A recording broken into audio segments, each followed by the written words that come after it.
Good morning, everyone. Here to report on yesterday's Board of Supervisors meeting. I didn't do the report yesterday because we had about 10 hours worth of meeting and we finished a little before 7 o'clock at night and everybody was just too tired. We started the day yesterday by interviewing several applicants for the county's Chief Executive Officer position.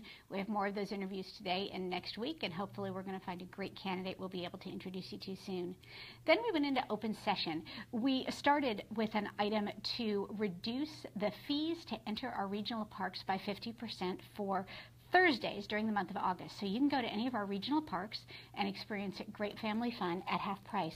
This deal already applies in Lake Gregory on Saturdays this month, so please take advantage of our wonderful regional parks. That vision to be active is a component of our county's vision, the idea that we're going to have well-rounded, healthy residents and that we're going to provide public facilities where that's possible. The parks are part of that. Another part of that is great mentorship and examples of people who are active and healthy. I've chosen as one of our second district action heroes, Nicole Robinson. Nicole is a teacher at A.B. Miller High School in Fontana. She has been a dance teacher for, I think, over 20 years. She's an amazing person, motivating, inspiring, and really inspirational to her students. And I'm hoping that she can take that talent and those great ideas and help inspire a whole bunch of us in the community. We'll be featuring some more information with her real soon. But if you have an action hero that you'd like to nominate, including yourself, feel free to go to our website and make that nomination. That is at www.vision2beactive.com. If you need help with that, contact my office. We'll get you the information.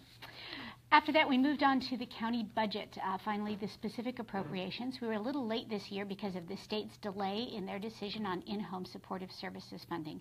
But yesterday we did a whole bunch of things with our budget. In particular, we designated a pilot program for chambers of commerce in the unincorporated areas to be able to use a piece of the money the county receives from our transit occupancy tax to be able to do marketing and promotion for tourism purposes in their individual communities.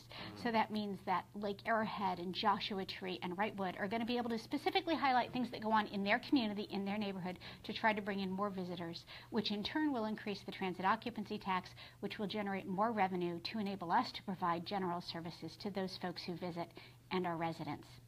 We also created a specialized position in the district attorney's office to focus on animal cruelty crimes.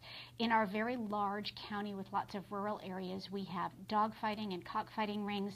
We've also discovered that in the vast majority of domestic abuse cases, there was also animal abuse. So this can be a gateway crime, and we want our district attorney to be able to pay a little more attention to it. He's created this unit, and we were happy to fund it yesterday. We've also created within the District Attorney's Office a human trafficking crime division. District Attorney Ramos is particularly keen on fighting human trafficking. It has become the fastest growing criminal segment in our society. It is devastating to the lives of individuals, particularly young folks, mostly girls, but boys also. We need to really focus on that, and we hope these new positions in the District Attorney's Office will enable that to happen. We're hiring some additional staff in the County Veterans Department. Our veterans folks do an amazing job helping the folks in our county who've served our country make sure they can access the benefits that they have earned and get any help that they need. And so we're happy to give some additional funding for that.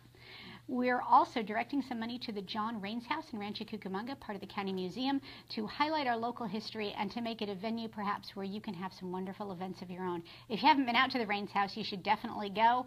Just above Foothill Boulevard off of Vineyard, delightful look at the old life in Cucamonga and early California.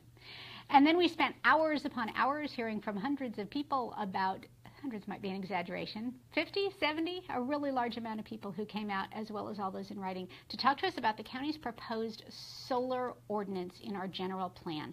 And we listened to a variety of positions on this. We ended up approving the vast majority of the plan that explains where you can and can't build solar projects, small scale and large scale. We talked about focusing on those solar projects that serve our local community rather than utility scale projects, but we do still allow for utility scale projects. However, that language in particular is going back to the Planning Commission for some further revision, so there is still the opportunity for input if you were not among the hordes of people who came and talked with us yesterday.